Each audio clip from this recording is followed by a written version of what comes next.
Ben non, on fait pas sauter une salle, non. Il nous a fait une belle François Fellman, là. Alors justement, parlons de cette salle et de communication. Les acteurs de la communication sont là. On a souvent parlé de télé-réalité. Là, si on parlait juste 2 secondes de communication informelle, qu'est-ce qu'il raconte? Il a pastelisé la campagne.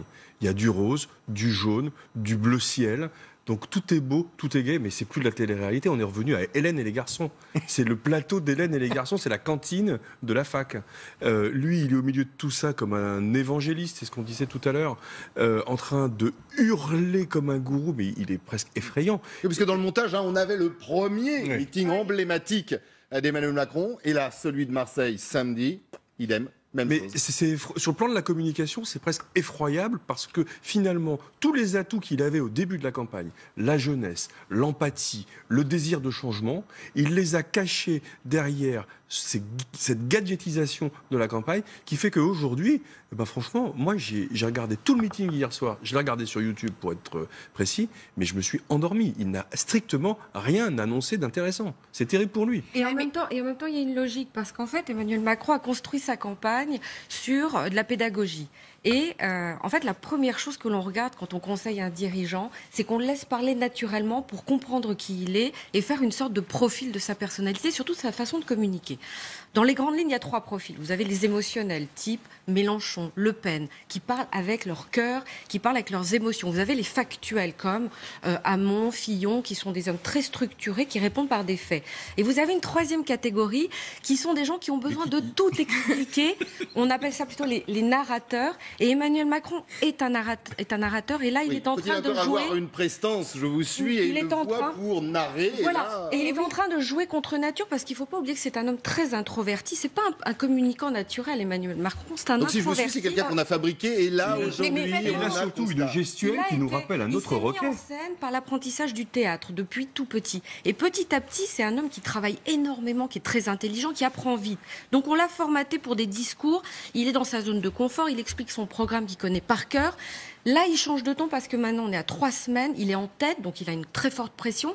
Et il doit attaquer. Il ne sait pas attaquer, parce que quand on attaque, il faut vraiment relâcher ses émotions. Moi, je trouve que... Non, mais dès qu'il a une attaque, ça sonne faux. Mais je crois qu'on est entré dans l'ère post-politique, là. Je crois que c'est un fait. C'est-à-dire qu'on a devant nous... c'est quoi l'ère post-politique? On a un télé-évangéliste, on le disait aussi ensemble. C'est-à-dire qu'on a quelqu'un qui est en fait un manager. On est dans un grand team building. Il y a des équipes rouges, vertes, bleues. Sortons les post-it. Allez, levez-vous tous ensemble. C'est le candidat. Et on s'applaudit. On n'a pas de slogan. On a Emmanuel Macron président. Point barre. Il n'y a pas le programme. Certes, il est développé, sauf que c'est un peu pour séduire un peu tout le monde. C'est-à-dire que c'est vraiment du marketing politique. Chacun va retrouver... De très bas étage, pardon. De très bas étage. Chacun va retrouver ce qui compte. Est-ce que vous pensez ça? Est-ce qu'on a atteint ce week-end les limites et du personnage et de la communication en politique? Moi, je pense, parce que quand on regarde sa gestuelle, uniquement, sans écouter, faites l'exercice, il imite Nicolas Sarkozy. Il bouge les épaules, il bouge la tête comme ça. Il a la gestuelle de Sarkozy. On a l'impression qu'il a... Et vous pensez que ça a été programme étudié de Hollande, la gestuelle de Sarkozy. En gros, c'est une sorte de synthèse. Emmanuel Macron, c'est un produit, je suis tout à fait d'accord avec ce qui a été dit, c'est un produit qui a été fabriqué.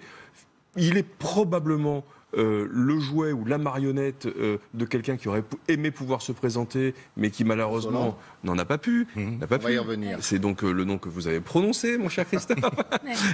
et finalement, il prend un petit peu de chacun. Mais au fond, ça donne quoi? Ça donne rien. C'est pas un produit. On parlait de marketing. C'est un trou noir. On a une marketing. Alors évidemment, on va en avoir des problèmes à la maîtresse. Toutes les composantes politiques, on est mort. C'est-à-dire que c'est ça, c'est une espèce de force, mais il n'y a rien, c'est un candidat de synthèse, voire un artefact pur et dur, quoi. Un artefact. Non, mais c'est le triangle des Bermudes, je suis d'accord. C'est ça, c'est le triangle des Bermudes. Et il retire de toute matière les choses. Après, j'en souris d'habitude, je suis plutôt en colère parce que enfin. Oui, c'est vrai. Là, vous avez l'air pas résigné, mais parce qu'on va pas se raconter de bêtises, ce type est dangereux. Il est dangereux, son programme est dangereux. Et quand il attaque le Front National, c'est la seule chose sur laquelle il a raison, de dire que c'est le candidat qui est le plus frontal avec le Front National. Parce que c'est le candidat le plus populiste, avec le programme qui se rapproche le plus. Sa mesure économique phare a été vendue par Jean-Marie Le Pen 2 fois de suite et par sa fille ensuite. Mais donc, il est dangereux pour le Front National parce qu'il il est dangereux pour nous, pour les Français. Oui, mais il est dangereux pour le Front National et c'est pour ça que Marine Le Pen le combat comme ça. Et c'est pour ça que dans une hypothèse de second tour, Macron-Le Pen, il est donné vainqueur. C'est parce que finalement, il est beaucoup plus politiquement correct. Et tout le monde va voter pour lui si jamais on se retrouve enfin, dans cette hypothèse. son front républicain, c'est surtout aussi parce qu'il n'a aussi pas grand-chose à vendre derrière et que c'est alors, si vous êtes d'accord, mes amis, nous allons continuer, parce que c'est un peu notre but dans cette émission, en images, toujours Marseille. Décidément, il s'est passé beaucoup de choses ce week-end à Marseille. Toujours Emmanuel Macron, mais autre contexte. Regardez. Aujourd'hui, et comme on dit ici, on craint des gains. Les Français, ils sont bons. Je dis pas bonjour à moi. Oui, j'ai jamais dit un truc comme ça. Ne me touchez pas. Vous êtes trompé. Ne me touchez pas. Ne me touchez pas. Ne me touchez pas. Lève ta main, mon frère. Ne me touche pas. Vous dites que les Français, c'était bon en rien et vous venez là. Allez, non, vous avez dit que les Français, c'était bon en rien. Non, on est d'accord ou pas? Je n'ai jamais dit ça. Vous ne passerez pas. On n'a jamais voté, on votera pour Quinquennat. Mais oui, mais les Français sont intelligents, ça fait plaisir de voir ça. C'est que les gens sont intelligents. Par contre, c'est là où on voit le danger, c'est qu'il dit... D'habitude, on vote pas, et là, on va voter pour pas que vous passiez. C'est-à-dire que vous votez pour qui? Oui, c'est ça. Et c'est là où il y a un vrai danger. C'est là où il y a un danger. Mais ce monsieur, comme vous le dites, il a dit tout haut ce qu'on est en train de dire ici dans cette atmosphère feutrée. Il est le candidat de la suite. Il est le garant de la continuité du programme de François Hollande. Et je pense qu'il a eu vraiment tort de s'afficher avec des soutiens qui sont des soutiens qui l'institutionnalisent. Il avait une stratégie de rupture. Il a été parfois victime de ses soutiens, notamment le dernier la semaine dernière. Non, mais enfin, ces soutiens, quel soutien? Enfin, il ratisse large. Attends, Delanoë. Non mais c'est ça. Enfin, Delanoë, ça me rappelle les méthodes de Clichy. Enfin, on va arrêter les Manuel Valls. Manuel Valls, c'est qui? Enfin, c'est toute la Hollandie. Toute la Hollandie. Pas seulement. Mais d'où l'image à Estrosi, ce monsieur en question là, il se rappelle de ça. On va y revenir sur cette image parce qu'elle a fait couler beaucoup d'encre. Alors des attaques, il y en a eu. Je vous le disais, des pleurs. L'idée quand même de rendre coup pour coup entre les candidats. Et puis il y a cette image. Stéphane Attal essayait de la dessiner, voire de la contourner. Eh bien, on l'a, une image d'ailleurs. Un nom aussi, c'était milieu de semaine dernière. Elle venait de François Fillon. Il a continué autre meeting. C'était en Corse. Écoutez. Il faut faire éclater notre volonté d'alternance, celle d'une alternance forte, pas d'une alternance molle. Faites tomber les masques d'Emmanuel Hollande ou de François Macron, peu importe. Nos compatriotes se moquent bien de ce bal masqué politique. Ils savent bien que sous un pavillon de complaisance différent, c'est bien la même marchandise frelatée qui se trouve dans les cales et c'est surtout le même équipage. Alors, réaction bien évidemment dans quelques instants sur ce que vous venez d'entendre, mais puisqu'on est dans le Emmanuel Hollande ou dans le François Macron, regardez.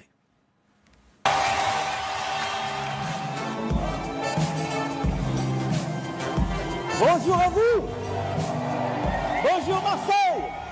Amis des Bouches-du-Rhône, amis de Marseille. Ville de mon cœur, je vois les Arméniens. Je pense aussi aux Italiens. Les Italiens. Aux Comoriens. Les Comoriens. Les Algériens. Algériens, Sénégalais. Je vois les Maliens. Les Sénégalais. Les Maghrébins recrutés dans les villages. Les Marocains. Les Tunisiens. Et je n'oublie pas tous les autres. J'en vois des tas d'autres que je n'ai pas cités. Mais je vois quoi? Voilà Marseille. Je vois quoi? Je vois des Français. J'aime Marseille parce que j'aime la France. Voilà, une séquence réalisée sans trucage. Il ne s'agit simplement que de montage. Commentaire pendant justement, autant tout vous dire, c'est la franchise dans la médiasphère de Ludovic Delerche. Il ne voit quoi? Il ne voit plus rien. Voilà. Non, mais sur la réaction des comédiens. Mais sur la réaction de Fillon, non, mais comme quoi une stratégie de communication a ses limites. Elle a ses limites, sa stratégie de communication, et tout commence à s'effriter. Moi, j'ai lu quelque chose qui m'a interpellée ce week-end, c'est qu'il paraît qu'il est coaché par Mimi Marchand. Je ne sais pas qui était Mimi Marchand. c'est quand même une femme Expliquez aux téléspectateurs qui est Mimi Marchand. Alors, Mimi Marchand, c'est une femme qui quand même donne toutes les images pour les paparazzi, de paparazzi dans la presse People. Et il semblerait, ça a été relaté par Vanity Fair, que Brigitte Macron était à un dîner avec Xavier Niel. Elle s'inquiète sur l'affaire de l'homosexualité de son mari. Xavier Niel lui dit, mais il faut absolument que tu sois coaché par cette femme. L'équipe de Macron tremble. Et en fait, c'est une femme qui a conseillé à Brigitte Macron de poster, de faire la couve de Paris Match en maillot de bain. C'est aussi elle qui a conseillé à Macron de mettre des banderoles, des couleurs un petit peu sur scène. Elle lui a dit quitte ton pupitre, il l'a pas fait. Elle est au premier rang de tous ses meetings. Mais et elle danse comme on l'a vu à Marseille. Et elle danse. Ça veut dire qu'Emmanuel Macron est coaché quand même par quelqu'un une folle et quelqu'un qui lui fait travailler sa voix. C'est quelqu'un, on lui a appris à parler marseillais en 48 heures et on voit bien les limites de sa communication. Oui. C'est mal passé. Il a très mal dit, hein, franchement. C'est ce qu'on appelle un flop, mais quelle erreur de com'. C'est du basique, quoi. On ne peut pas employer l'expression d'une région dans laquelle on va si on est décalé par rapport à cette expression. Il est en décalage complet. Il sait même pas ce qu'il dit. Il ne comprend pas ce qu'il dit. Il ne comprend pas. Oui, alors il y a cette référence le message qu'il veut passer. Complètement raté cette référence à Ayam, donc c'est vrai que moi je vous rejoins totalement. On a l'impression que la prochaine fois s'il va à Reims il va faire de l'électro, s'il va à Toulouse il va faire du ska, enfin on se demande un peu ce qui il va parler champagne à Reims. Il va pas... ouais, c'est exactement. Voilà. Il n'a pas parlé football par contre, il a eu tort. Oui. Non mais il y a l'histoire de l'écharpe quand même du PSG jetée à la foule en disant il l'avait déjà fait d'ailleurs Emmanuel Macron que son équipe de cœur était l'OM. Mais ça c'est nul. Il aurait pu parler football bien autrement. Je veux dire, la religion marseillaise, c'est le football. S'il avait voulu créer de l'empathie, il aurait dû faire autre chose sur le football. C'est là où moi, je veux dire, on parle politique, mais on parle communication ici. Oui. Et donc, il faut raisonner uniquement en termes de communication. Quand on attrape les codes. Mais est-ce que justement, alors je vous laisse finir, pardon, excusez-moi, mais par rapport à ce que disait Caroline. Une cible, il faut la travailler. Vous avez attesté. Travaille pas, enfin c'est terrible quoi. Non, mais le coup de l'écharpe, c'est évident. C'est que vous êtes dans une salle. Et les artifices. Encore une fois, est-ce que c'est justement. Vous êtes des spécialistes de la communication. Est-ce que on n'a pas atteint les limites de cette communication ? En fait, le coup de l'écharpe, c'est très significatif et c'est très représentatif. C'est qu'on est dans une salle où les gens dorment. Moi, j'ai fait des meetings de Macron, on se fait chier. Il n'y a aucune conviction, il n'y a rien qui porte. Et donc, quand on arrive à Marseille, quand on balance une écharpe du PSG, c'est censé électrifier tout. Pour réveiller. Ouais. Exactement. Les gens sont censés hurler, etc. Parce que pour réveiller une salle qui en fait s'endort. Parce que vous les réveillez avec quoi ? Avec la taxe sur les prestations sociales ? Mais non. Donc, alors en parlant de salle, autant tout vous dire, on va essayer de voir si pendant l'émission on retrouve ces images. On en a trouvé, bien évidemment, mais elles sont difficilement diffusables en termes de qualité pour tout savoir sur cette fameuse salle. Beaucoup dans les médias ont dit, je vous disais en ouverture de l'émission, 6000 personnes à Marseille. En fin de compte, la salle pourrait contenir que 3000 personnes. Et dans certaines images, on voit que cette salle était à moitié pleine, ou au quart vide. En tout cas, voilà. Regardez justement l'image, vous voyez, après, ça c'en est une. Il y en a d'autres, bien évidemment, on essaiera de vous montrer ça. Rapidement, il y a le premier front, et puis derrière, il y a personne. Rapidement sur les propos par rapport à Ayam, là par contre c'est grave, on peut sourire, rire, parce qu'il ne sera pas au second tour, maintenant on le sait, on est tous ravis.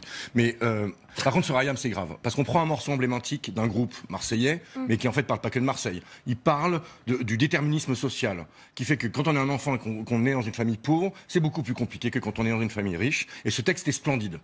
Il est beau, entre cache doré, cache d'acier, etc. C'est ciselé, c'est du Ayam. Et, alors soit c'est un neuneu qui a juste repris le texte et qui n'a pas été foutu d'écouter le titre, mais c'est vraiment de l'incompétence. Et qui n'a pas compris le sens. Soit c'est du cynisme, parce qu'il commence sa phrase par « Non, nous sommes bien tous nés sur la même étoile ». Donc l'air de dire « Ayam, vous avez tort ». Et là, c'est une grosse erreur. Et là, c'est une erreur et un cynisme qui, là, par contre, est beaucoup plus grave et beaucoup plus indigne, en fait, que simplement Kiki qui fait de la politique. Moi, je vais vous dire, malheureusement, il est dans la superficialité totale. Mais bien sûr. De tout. Tous les sujets qu'il adresse, il les adresse de façon superficielle. Je suis pas certain qu'il ait vraiment lu le texte de cette chanson sublime tel que vous l'avez écrit. Non, pourquoi ? Parce je suis que pas certain qu'il s'intéresse au football. On parlait de l'image Closer, Voici, Gala, enfin tous les magazines People. Et c'est un candidat de l'image. Et de la posture. Et de la posture. Il était le seul de dans cette campagne à pouvoir parler aux jeunes. Il a 39 ans. Je veux dire, il est quand même beaucoup plus proche de quelqu'un qui a 25 ans qui va voter pour la première ou la deuxième fois. Alors justement, que les autres. Et il n'y a que Mélenchon qui fait ça. Moi, il y a quelque chose qui me trouble sur sa communication orale. Je regardais C'est à vous, et en fait, la journaliste l'attaque sur le fait qu'il ait accepté de montrer son couple dans les médias. Et il s'énerve, il dit « Mais bon sang de bonsoir !» est-ce que vous employez cette expression à 38 ans dans sa communication, même à 50 ans, je vais vous dans dire, sa madame. communication, parfois, il dit naguère. Voilà, et je trouve qu'il y a un décalage entre sa femme, qui, vous le disiez tout à l'heure, que je Caroline. trouve très belle, c'est une femme qui est très intéressante, qui ne fait pas son âge, et un homme de 39 ans qui se dit être révolutionnaire, qui veut amener... Mais vous l'avez dit tout à l'heure, etc., Caroline, et qui c'est la emploie différence un entre vocabulaire ce qu'il très est étonnant. certainement et peut-être d'ailleurs, et l'image qu'on veut bien lui Et donner. c'est le packaging, on en revient au candidat marketé. C'est on dirait un étudiant dès que en je vais commerce. m'énerver, je vais dire mais bon sang de bonsoir. Mais ça Alors, allez-y. Sapristi. Oui, maintenant on va parler comme ça chez vous, Christophe. Bon, il y a de l'image, il y a aussi de la politique, bien évidemment. Toujours Emmanuel Macron, son ennemi François Fillon, règlement de compte entre les deux hommes. On va commencer, bien évidemment, par Emmanuel Macron. C'est devenu un clan qui joue sur la revanche, qui ne promet que cela. Il va venger. C'est un clan aux pratiques inacceptables, qui ne propose plus rien, qui hier encore a fait siffler un représentant de la famille gaulliste. Alors, il joue. Il n'est pas habité. Il n'est pas habité. C'est-à-dire qu'on sent que ce sont des phrases préparées et qu'il ne se les est pas appropriées. Et c'est ça qui dérange, je trouve, à l'image. Il interprète un rôle qui lui a probablement été écrit par d'autres, dont on peut supposer qu'ils sont François Hollande, son épouse et je ne sais qui encore. Mais il interprète un rôle. N'oublions pas qu'il a connu sa femme dans un cours de théâtre il y a déjà 20 ans, 25 ans, et finalement, il n'est peut-être pas autre chose qu'un comédien de planche qui interprète un rôle que d'autres veulent écrire pour lui. Alors, autre sonore à analyser, c'est tout de suite, c'est parti. Je veux que nous soyons le vote du cœur, le vote de l'enthousiasme, le vote de l'espérance, et que nous chassions, loin de cette campagne, loin du pays, le parti de la haine, celui du mépris, celui du repli, et toutes celles et ceux qui nous font tellement honte. Aujourd'hui, et comme on dit ici, on craint des gains. Voilà, on craint des gains, séquence 2, et commentaire de Caroline Chevalon sur ce que vous venez de voir. On est au théâtre, on regarde une tragédie qui se dessine avec un homme qui a appris à se mettre en scène. Il a appris, pour moi, je signe, je confirme, pour moi c'est un introverti. Et vous pensez que ça se brillant. fracture, pas dans les médias, parce qu'on est là pour en parler bien évidemment, on parlera d'ailleurs des médias dans quelques instants, mais dans l'électorat? Ça se voit pas dans les sondages encore. Mais on parle de sondages. Les sondages ne représentent que les gens qui répondent au téléphone sur les enquêtes d'opinion. Donc ça ne représente pas les Français. Ça représente les gens qui acceptent de prendre leur téléphone après un débat pour répondre à une enquête d'opinion par téléphone. C'est censé représenter les Français. Parce que ça représente personne. Moi, je les ai vécus dans la pub pendant 15 ans. C'est une arnaque, les sondages. C'est une arnaque. Ça ne représente personne. Ils se plantent systématiquement depuis 10 ans. Et on continue. Par contre, sur la tendance, ils perdent des points. Tout le monde perd des points. Et après, ça commence à se fracturer. Mais quand on voit Fillon qui l'attaque, bon, c'est quand même le camembert qui dit Reblochon tu pues, parce que le type se gaffe d'argent public depuis des années, nourrit sa famille, sa femme, ses enfants, tape dans la caisse. Oui. Mais il tape sur Macron en disant on va faire tomber les masques et c'est la continuité. Mais alors, bon, lui qui le fasse tomber aussi le masque. Mais après, c'est choquant en fait. C'est choquant et toute la clé, c'est l'abstention. Et on continue à nourrir l'abstention si on ne parle pas de conviction. Et donc Macron nourrit l'abstention, Fillon nourrit l'abstention parce que c'est du foutage de gueule. Alors, les sondages ne sont peut-être pas des horoscopes, comme peut le dire Mélenchon, mais en tout cas, ils donnent des dynamiques. C'est le seul truc intéressant. C'est des tendances. C'est voir si on gagne plus 3 points, moins 3 points, etc. Donc là, on voit, il est en train de descendre gentiment. Je pense que la cristallisation ne s'est pas faite encore. On est tous en train de débattre sur quand est-ce qu'a lieu la cristallisation. C'est un peu la galère de Troie aura-t-elle lieu. Mais en fait, je pense qu'elle n'a pas eu lieu. Je pense ce que vous appelez, pour expliquer à ceux qui nous regardent, la cristallisation, c'est le moment où on se décide vraiment pour un candidat et on est décidé fermement sur un choix de vote. Il s'est trompé. C'est ce qui fait le socle d'ailleurs du Front National. Exactement. C'est alors que la cristallisation. Exactement, parce que le Front National, les électeurs sont très décidés. Et c'est vraiment toute la différence. Je pense qu'il s'est trompé de cible marketing. Il a fait une campagne depuis le début pour les journalistes, pour les médias. C'est le seul à pas agresser les journalistes. C'est le seul à à sourire, à être totalement empathique avec les médias. Il a fait une campagne pour les leaders d'opinion, jusqu'à en oublier que c'est pas les journalistes qui votent à un moment donné. Et c'est toute la limite de l'exercice. Et que les journalistes, au vu de l'ambiance, ne font plus vraiment les candidats aussi. Là, on est d'accord. Et on communique sur 3 registres qui sont assez connus. C'est l'éthos, c'est qui je suis. Donc là, on voit ça s'effrite parce qu'il y a une différence entre un langage justement un petit peu de personnes plus âgées et puis qui il est vraiment. Sur le logos, donc le fond, la raison, donc quel programme on propose. Là aussi, on voit que ça s'effrite parce que finalement, le marketing politique, il est ce qu'il est. On répond aux besoins de tout le monde et c'est du micro-ciblage mais hyper large. Et puis, enfin, sur le pathos, il a fait tout sur le pathos. C'est tout sur l'empathie, tout sur l'image. Et c'est ça qui... Alors, en parlant d'image... Je ne suis pas sûre que ça va s'effriter. Il faut voir dans le temps parce qu'il a quand même une grande capacité de réactivité. Dès qu'il sent qu'un danger arrive, il réagit extrêmement vite et il désamorce régulièrement. Alors, voilà. On verra effectivement demain pour ce débat. On en parlera bien évidemment dans la médiasphère en termes d'image et peut-être justement dans cette expression de savoir s'adapter, voire de semer la zizanie. Il y a une autre séquence. Là aussi, c'était ce week-end. Regardez, rencontre entre Emmanuel Macron et Christian Estrosi. Les vrais ennemis. Avec le pot de dragibus juste devant. C'est de l'incompétence, parce que n'importe quel homme politique aurait refusé ça. D'avoir Kiki avec sa petite bonbonne de dragibus face à lui, en train de parler avec Estrosi, en termes d'image, sachant ce qu'il incarne et sa jeunesse, qui est souvent taclée par les autres, normalement n'importe quel... S'il avait une équipe de com un peu compétente autour de lui, ils auraient dû refuser ce pot à bonbons face à lui. Enfin, c'est Brigitte qui lui a amené son goûter, parce que Kiki va parler pendant 1 heure avec Estrosi. Si on parle d'image et de com, rien que la lumière, donc l'éclairage de ce reportage, il est raté. Il y a un côté tamisé. Il est raté. Mais pourquoi Rencontre secrète, non? Parce que ça a été fait au dernier moment, cette histoire. Ça a été dealé dans la nuit entre les équipes. Ça s'est organisé le lendemain.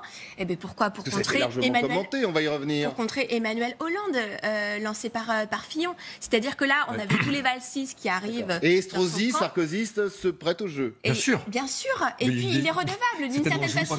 Parce que l'homme qu'on a vu sauter sur scène, genre qui ne saute pas n'est pas Macron, c'est l'homme qui a permis à Estrosi d'être le président de région.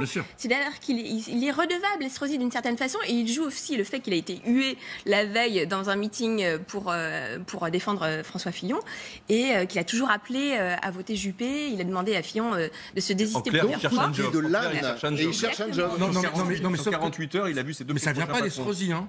C'est En Marche qui a contacté Estrosi. Oui, mais il a accepté. Enfin, il a accepté. Sauf que lui a accepté en disant OK, mais je veux de la télé. Et il veut une image, ce qui n'était pas prévu par En Marche au départ. Et c'est pour ça que c'est pour le savoir, elle peut être désastreuse. Non, mais c'est pour ça que c'est monté. Ça sert à quoi à Estrosi d'avoir une image? Il est candidat à rien, sauf évidemment à avoir un job chez Macron, chez Fillon. Mais comme tous les opportunistes. Il y a l'ouverture, justement, notamment au centre et à droite, prônée par Emmanuel Macron. Oui, et c'est très risqué pour Macron parce que justement, Estrosi est quand même quelqu'un qui est très clivant pour la gauche. C'est contre Christiane Taubira, contre le mariage pour tous. Enfin, c'est des choses un petit peu fortes et iconiques. Il s'est attaqué à ça, quoi. Mais il en a besoin pas qu'à pour les législatives. Je vous laisse continuer si vous êtes d'accord sur le sujet. On va juste écouter ça. Estrosi, c'est un signe. C'est-à-dire que vous voyez bien qu'il y a des responsables politiques nombreux qui regardent l'avenir en pensant qu'on va devoir travailler ensemble.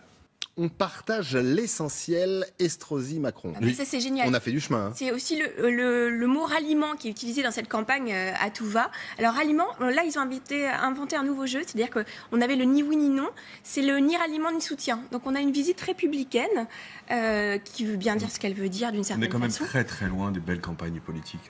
Je veux dire, est-ce qu'on n'est pas aussi très loin des préoccupations des Français? Bien, parce que les belles campagnes politiques répondent à des attentes du peuple.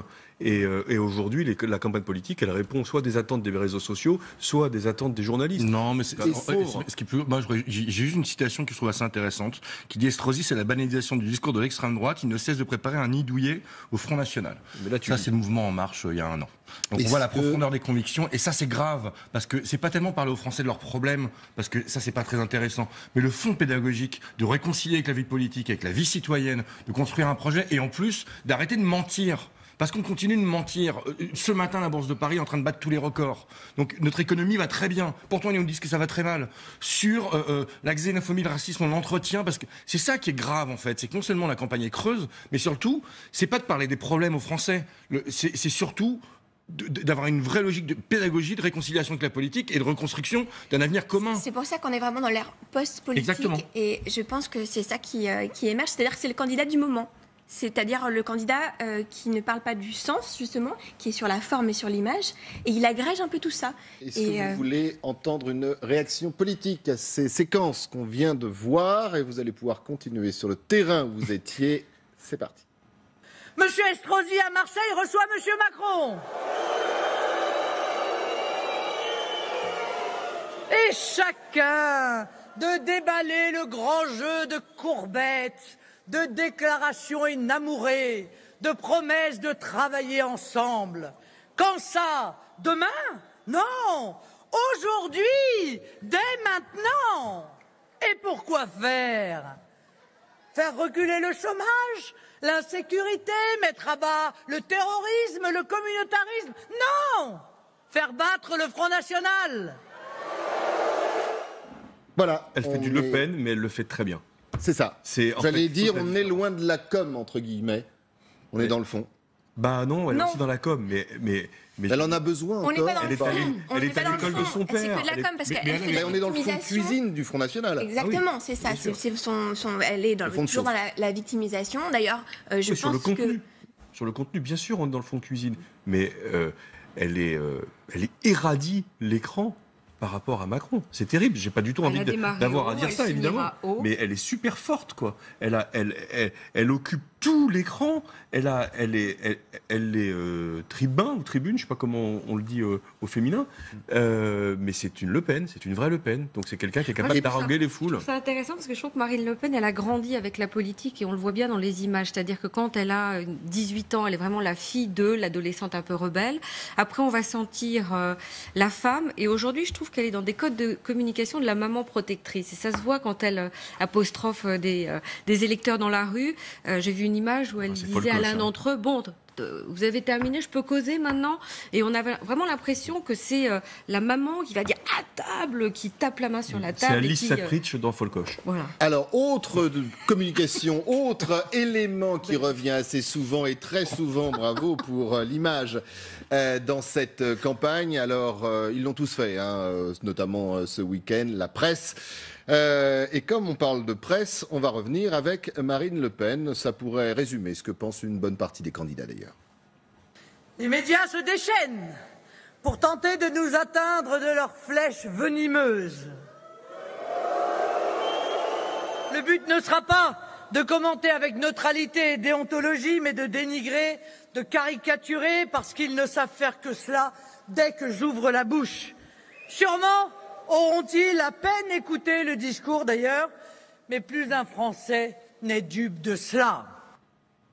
Les médias encore. Mais elle est super forte. On parle quand même d'un parti qui a organisé une fraude fiscale à grande échelle avec des sociétés écrans qui vendent des kits de campagne qui sont remboursés avec l'argent public. Donc c'est une escroquerie à grande échelle.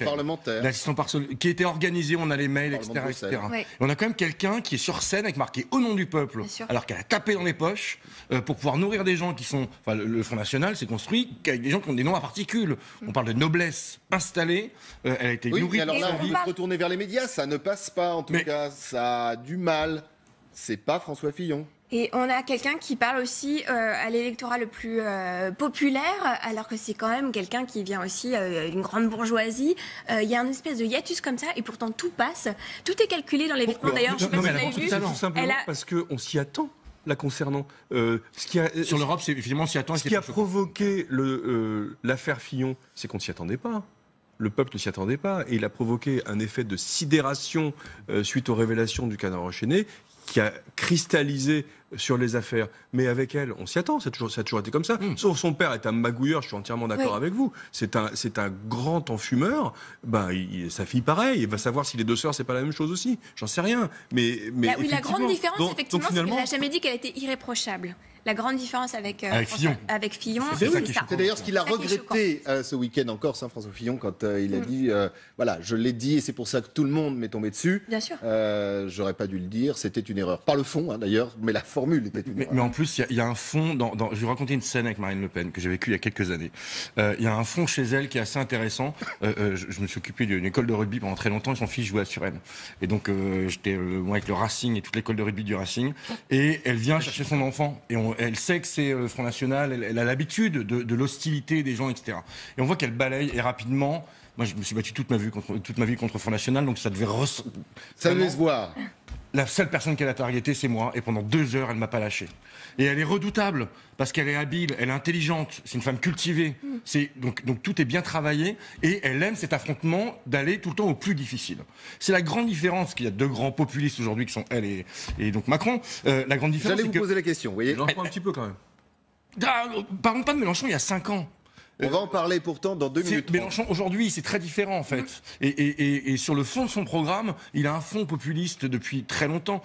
Si on regarde son programme-là, il n'y a rien de populiste dans son programme, en réalité. Vous parlez de Mélenchon. Et vous savez quoi ? On va en parler tout de suite. Quelle transition! Ah, c'est bien, c'est préparé. Oh là là là là là là. Mélenchon, on l'a titré comme le 3e homme. Lui pense peut-être le 2e, et certains, pourquoi pas, sur ce plateau, pensent même premier homme. En tout cas, on l'écoute parce que Mélenchon a un poids, Mélenchon a un appui, les astres. Il est vrai que depuis plusieurs jours, les horoscopes nous sont favorables. Eh bien, si ça sert à donner du cœur à l'ouvrage, tant mieux. Et il ne faut pas renoncer à l'enthousiasme qui nous saisit, à l'idée d'une victoire qui hier semblait impossible et aujourd'hui semble se rapprocher de nous.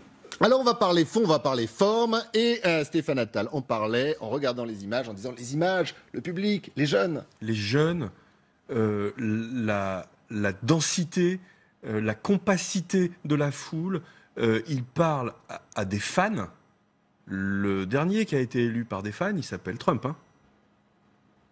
Ouais, mais ça n'a rien à voir. Ça n'a rien à voir quand même. Ça n'a rien à voir quand même. Là, ce qui est intéressant dans la scénographie, c'est que c'est vraiment du stand-up, quoi. C'est-à-dire Je vois quand même ce que veut dire Stéphane Attal. C'est-à-dire que ne fait pas un parallèle entre Trump et Mélenchon, mais sur ce mouvement de fond.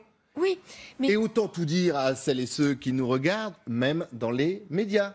Mélenchon est en train de séduire. Mélenchon est en train d'avoir un traitement particulier, des commentaires. Il fait 3 pages dans le JDD ce dimanche. Depuis des années. Mélenchon a commencé à aussi pacifier un peu sa communication. Il utilise la communication non violente, donc il se fait plus rond. C'est une bonne question. Je vous pose la question. Il se fait plus rond là dans les médias. Est-ce qu'il a une communication? Mais bien sûr. Vous dites qu'elle a changé de gagnant. En fait, ou d'homme du 2e tour. Non, en fait, je pense que c'est pas qu'il a une. Enfin, il sera au second tour. Vous avez des sondages qui sont faits en face à face, qu'il annonce comme pour les Français, c'est la personnalité. Je le note.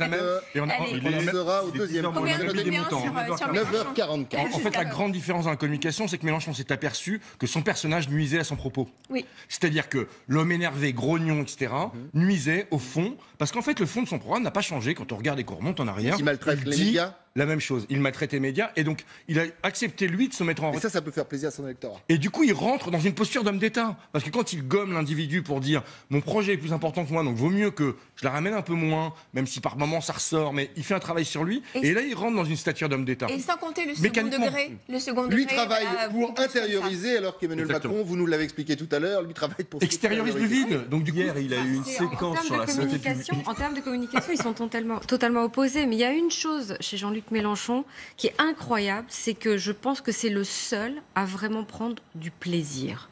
On sent qu'en meeting, il prend du plaisir.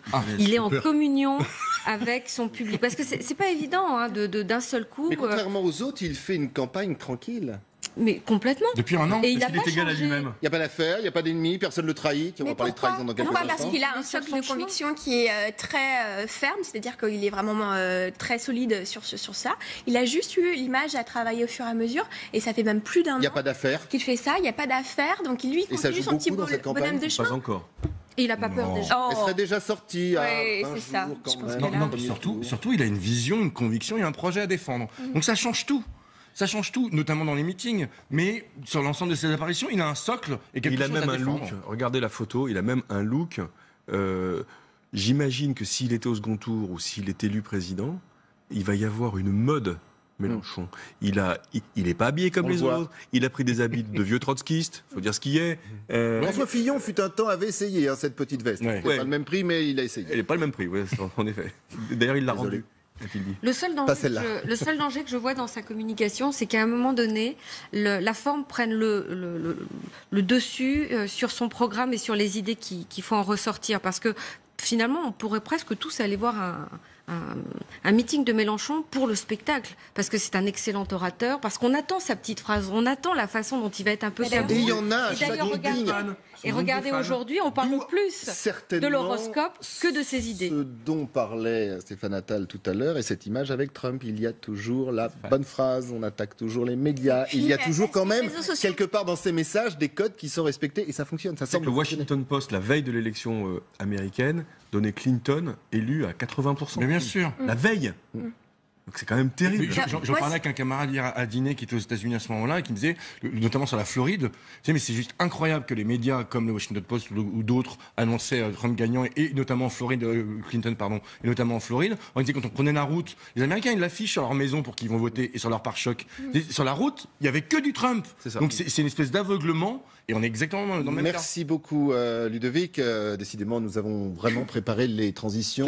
Parce que quand on prend la route, on peut prendre la route avec une caravane. Et justement, oui, elle est très dure celle-là, ce matin, 8h30, ouais, je vois que ça régit pas tellement sur le plateau, 8h30, il y a un autre, regardez, candidat qui lance la caravane du revenu universel, le cœur qui bat la France, bien sûr, le pauvre Hamon, une campagne difficile, lâchée, trahie, il essaye, il espère, la conviction, regardez sur ces images, elle n'est pas vraiment là, Ludovic de la Herche disait à la vache. Je vous laisse le commentaire. Non mais c'est triste parce qu'il a fait une belle campagne. Enfin, il fait un une beau belle programme, campagne. il a une belle campagne. Sauf qu'il est aidé par personne. Il est trahi par tout le monde. C'est le seul qui parle d'amour. On en a déjà parlé. Son discours d'investiture, le soir où il est élu aux primaires, enfin il est désigné pardon aux primaires, est magnifique. C'est l'un des plus beaux discours qu'on a entendu depuis très longtemps. Alors prendre Donc, des caravanes triste. quand même pour expliquer son revenu universel sur lequel il est revenu, c'est un peu compliqué. Mais il faut qu'il aille jusqu'au bout, qu'il fasse griller des hérissons dans un caddie. Mais c'est la caravane, c'est un principe c'était le principe de Montebourg qui avait fait une caravane comme ça qui circulait un petit peu partout. D'ailleurs, C'est vrai que l'idée. Ouais. Mais c'est vrai que l'image est assez désastreuse et en plus là les médias accentuent ça, c'est-à-dire qu'on va voir les gens justement qui sont passifs derrière, l'absence d'animation. Là, c'est des images qu'on a tournées. Oui, hein. mais il y a des images qui sont ressorties aussi dans le back-office des meetings, on le voit un petit peu tout seul. Et effectivement, il fait une campagne tout seul. C'est le seul à faire vraiment campagne en plus, véritablement. Et voilà. Mais on le disait, en antenne, c'est le seul aussi. Enfin, c'est l'un de ceux qui fait une belle campagne, une vraie campagne. S'il n'y avait pas autant de trahison, si certains n'avaient pas décidé de régler le sort du PS au-delà d'Hamon. Mais il a été le premier à trahir quand il était dans les frondeurs. Il Il faut savoir qu'il paye aujourd'hui ce qu'il a lancé il y a 2 ans et demi à peu près. C'est possible que ce soit ça, tout simplement. Il fait effectivement une belle campagne. En tant que candidat, je trouve que c'est un bon candidat. Beaucoup de monde à son notamment. Il a de vrais sujets, il a de vraies propositions. On peut être d'accord ou pas d'accord, mais en tout cas, sur le plan du marketing, sur le plan du contenu et sur le plan de la façon dont il l'exprime, c'est-à-dire la communication, c'est un bon client. Le problème, c'est qu'il manque d'audibilité parce qu'il est cassé de l'intérieur, il est cassé sur sa gauche par Mélenchon, il est cassé sur le centre par Macron, et maintenant il est cassé par Valls qui veut récupérer le parti. Et dit-on par François Hollande qui veut l'éliminer. Oui, parce que de toute façon, Macron, Valls et Hollande, c'est à peu près la même maison. Hein.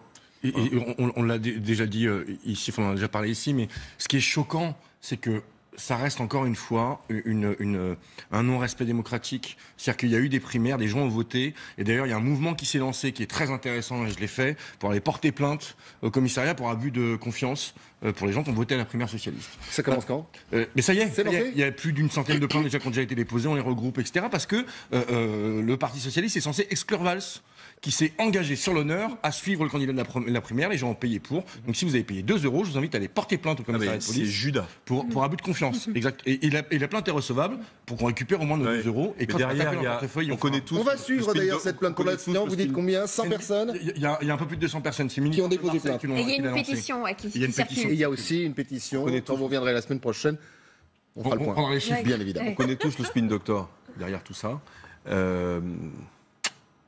Il a vieilli. Il a vieilli. Moi, je dirais qu'il a toujours eu un problème d'image et qu'il n'a pas un mental de leader et on ne le voit pas descendre les Champs-Élysées et lui-même n'y croit pas. Oui, mais en attendant, il fait le job sur un terrain qui est intéressant, c'est qu'il fait un job de démocratie, de pédagogie, pardon. Ça suffit pas. Oui, mais c'est nécessaire. Et aujourd'hui, on en a besoin. Mais on est peut-être justement sur le parallèle dont on parle dans cette émission depuis le début de cette campagne entre le décorum, l'image, le spectacle et la réalité. Les entrants et ceux qui sont là depuis Et le longtemps. terrain. Le Pen est là depuis très longtemps. Mélenchon, c'est quelqu'un qu'on connaît. Ce sont des personnages qu'on suit au fur et à mesure, un peu comme des saisons finalement d'un feuilleton. Et là, ils arrivent, ils ont peu de temps pour. Macron aurait C'est comme dû si à un moment, c'était pas son exploser heure. la campagne. Il y avait vraiment C'est pas de maintenant. quoi faire pour lui. Ouais. Pour lui. C'est dommage. Eh bien, nous allons nous quitter sur ces paroles. C'est dommage. Ce qui n'est pas dommage, c'est qu'on se retrouve demain, même heure, même endroit. Ce qui n'est pas dommage, c'est merci à vous de nous suivre. Merci à vous d'être sur ce plateau. Allez, petit coup de pouce à la campagne de Benoît Hamon. On se quitte sur ces images et en chanson.